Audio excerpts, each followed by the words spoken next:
Hi dear students, this video will be a discussion on the chapter Between Rowdies and Rasikas, Rethinking Fan Activity in Indian Film Culture. Now this is actually the 14th chapter taken from the text Fandom, Identities and Communities in a Mediated World. Now, this book is edited by Jonathan Gray, Cornel Sanvos and Lee Harrington. Now, the chapter that is prescribed Between Rowdies and Rasikas, Rethinking Fan Activity in Indian Film Culture is by Aswin Punathambekar. Now, this is prescribed for MA English, 4th semester paper, Cultural Studies, under Kerala University syllabus. This whole chapter is about a very interesting subject. It's about fandom or fan audiences worldwide.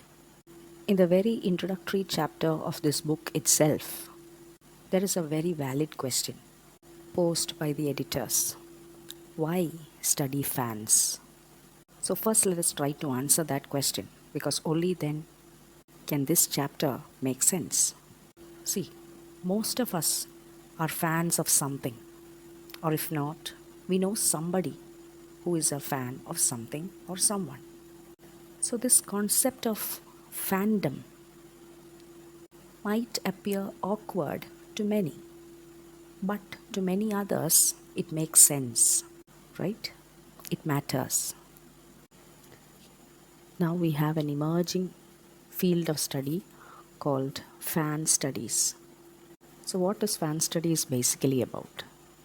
Fan studies is a field that supports and defends fans. It looks at how fans creatively avoid and challenge the main ideas and rules in society. And this field also protects fans from being made fun of by the media and people who don't understand them. So basically, fan studies shows that fans are smart, creative, and deserve respect. So basically, fan studies is of the opinion that fandom is beautiful. We see that in the early days of studying fans, researchers often viewed fans as different or others. This means they were seen as not like the mainstream or average person. And even though many researchers sympathized with fans, they were often outsiders looking in. These researchers, they studied fan communities, but they always didn't understand them completely. But later, during the 1990s, we see a change through authors like Bacon Smith, Harrington and BLB, Jenkins, etc. They allowed fans to speak for themselves. And these studies were often written by people who were part of some fan communities. So this made their views about fans more authentic and insightful. So this phase celebrated the idea that fandom is beautiful.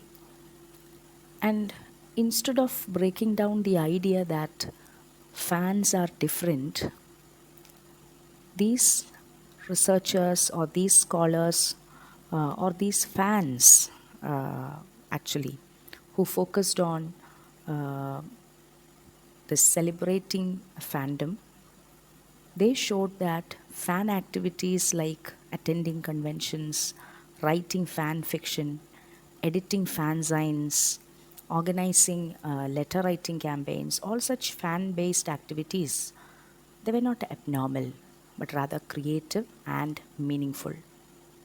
So, the goal of these writers was to make these fan practices seem normal and worthy of respect.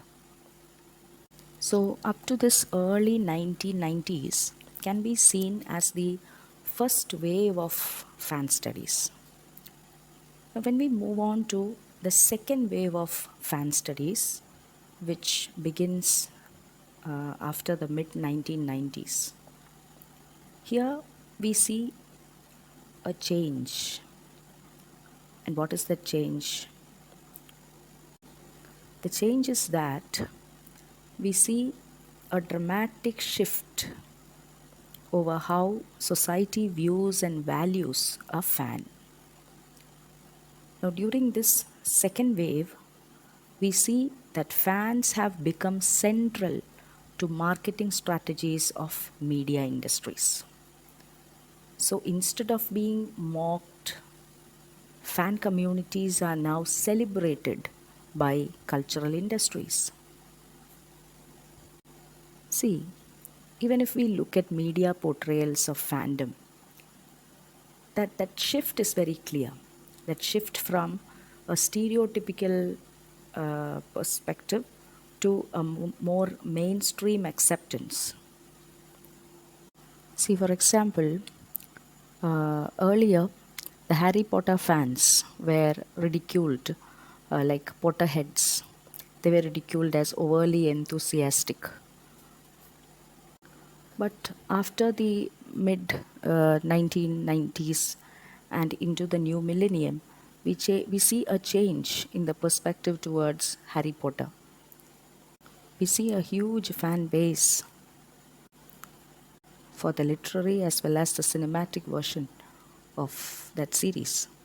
And another prominent example of fandom being celebrated was that of British Prime Minister Tony Blair, his unexpected appearance on a football chat show, and that too during a political crisis, shows how fandom can be used for public relations and personal connection. And now we are in the third wave of fan studies, and it is unlike the first and the second waves, which focused on specific fan communities and subcultures. The third wave of fan studies recognize that being a fan is now a widespread cultural phenomenon integrated into everyday life rather than confined to isolated fan groups.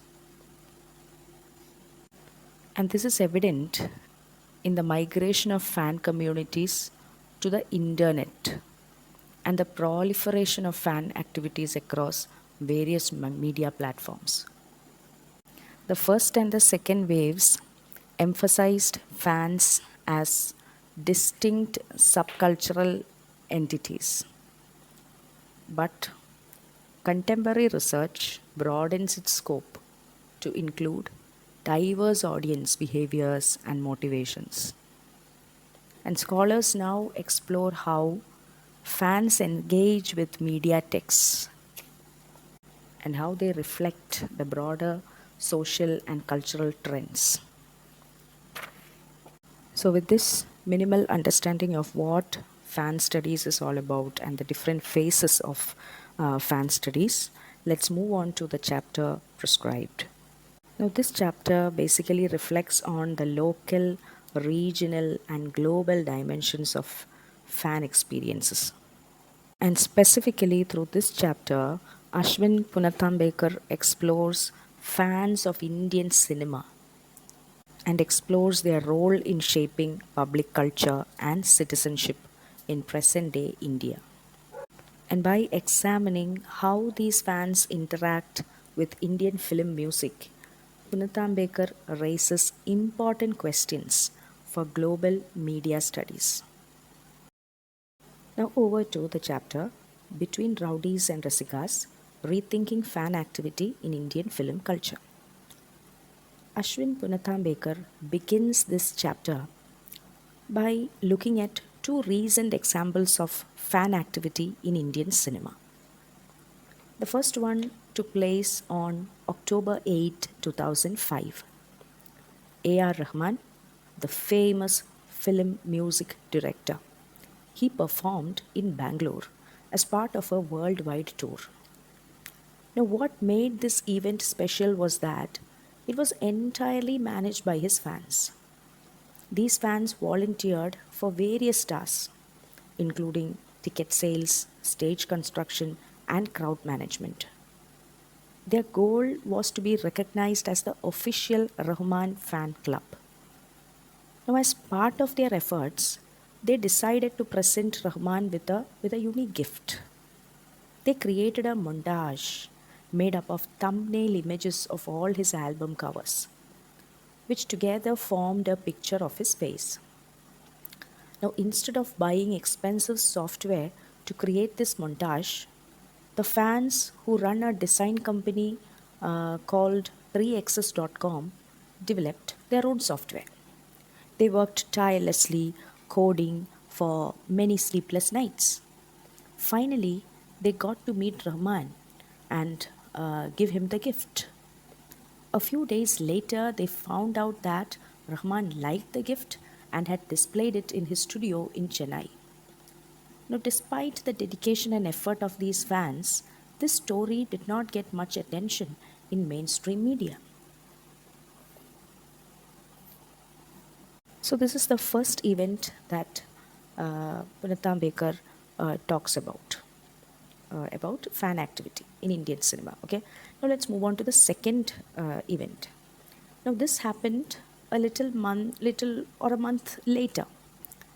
Another significant event in Indian cinema took place, and Amitabh Bachchan, the legendary superstar of Hindi cinema, he was hospitalized and needed surgery. Now, unlike Rahman's story, every detail of Bachchan's hospital stay and recovery was covered by the media. Additionally, many examples of fan devotion were also reported. For instance, many fans organized prayer sessions in various cities around the world for his recovery. An article by Chopra mentions that fans routinely gathered outside Bachchan's home, Jalsa, in suburban Mumbai to catch a glimpse of him. And it was like a darshan. They just wanted to see him, get a glimpse of him. And some fans even went to extreme lengths, like sending him paintings made with their own blood. So, in short, these two stories show different aspects of fan activity in Indian cinema. While the fans of A.R. Rahman showed their dedication through hard work and creativity, the fans of Amitabh Bachchan displayed their devotion through emotional and sometimes extreme gestures. So here Punathambekar talks about that media coverage bias, that sort of partiality. See, for instance, in mainstream media, it tends to ignore fan activity in Bollywood unless it is sensational or extreme, like the paintings in blood. This overlooks the more nuanced engagement of educated fans discussing A.R. Rahman's music online. So, what he means is that if only it is portrayed in a, if that fandom is portrayed in a very dramatic manner, like you write a letter to your favorite celebrity in blood, or like the thing that is mentioned in the text, like how Amitabh Bachchan's fans reacted very emotionally. So, only such dramatic gestures will be reported by mainstream media. They will ignore that very composed and calm fan activities as portrayed by A.R. Rahman's fans. And then he says that we also see regional differences when it comes to fan activities. For example, in South Indian film cultures, we see that the fan associations are very much devoted to actors like M.G. Ramachandran and N.T. Ramarao. M.G. Ramachandran is M.G.R., the former Chief Minister of Tamil Nadu, who was also a very famous Tamil actor.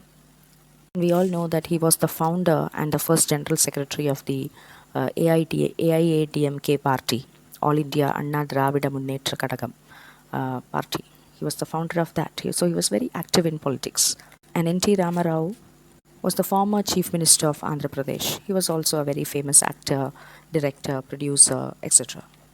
So you see that these two actors, they were also leading politicians, and their success in politics was heavily influenced by the fan activity.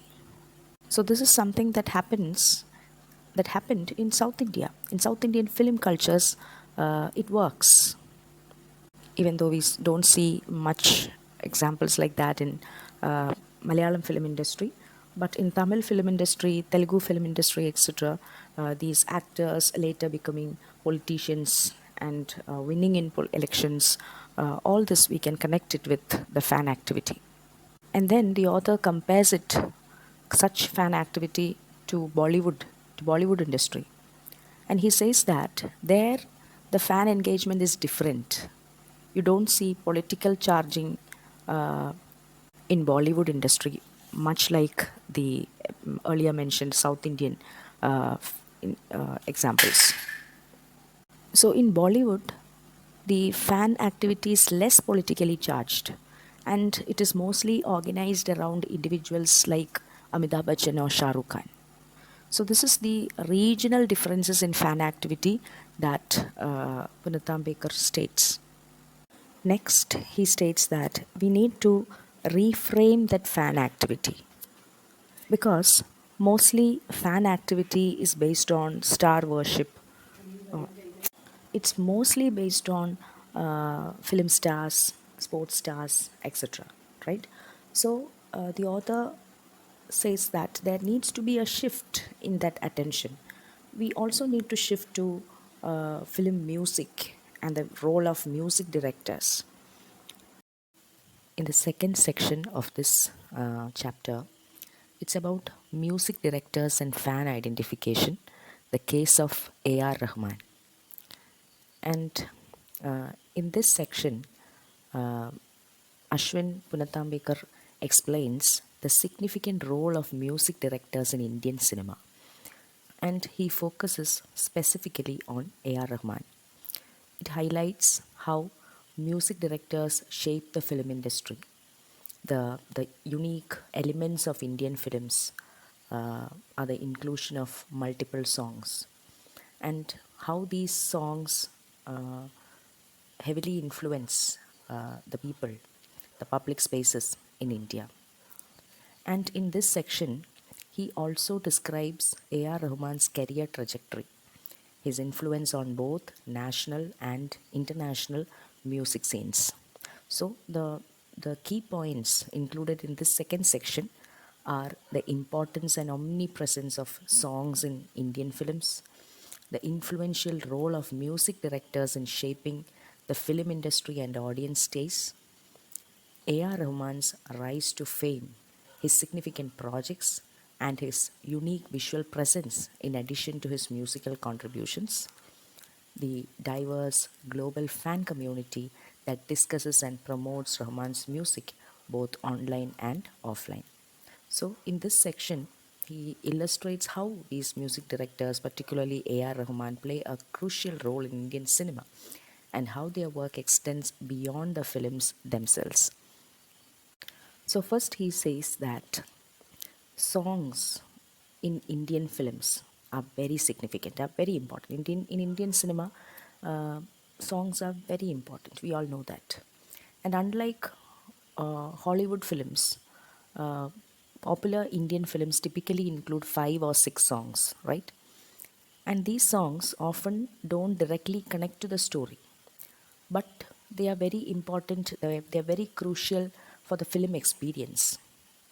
And we know that we see that these songs are usually choreographed into elaborate dance sequences, and they have a key part, and they have been a key part of Indian cinema since music or sound was introduced in cinema. So songs are very important aspect in Indian films. Next, he talks about the ubiquity of film songs. That means the film songs have their own distribution channels, both official and unofficial. They're heard everywhere in India, from markets and festivals to buses and trains. So, the music or the film songs have a separate fan base, right? And because of this, we see that the music director has his own role and importance in Indian cinema. They have been very vital to the industry since its early days. They influence the lyrics, they expand orchestras, they introduce global instruments, they shape audience tastes, etc. And since the 1940s, producers have highlighted music directors in film promotions as well. Okay, and most often we see that during the pre-production stage itself, successful music directors are chosen and they are prominently featured in advertising materials like radio shows like Binaka Geetmala. They help create this oral stardom for music directors. And then Punathambekar focuses primarily on A.R. Rahman. A.R. Rahman started by composing ad jingles and he became a music director in the 1990s. He began his career in 1992 with the Maniratnam film Roja.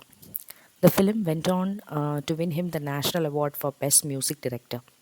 And that same year, he scored music for the Malayalam movie Yodha.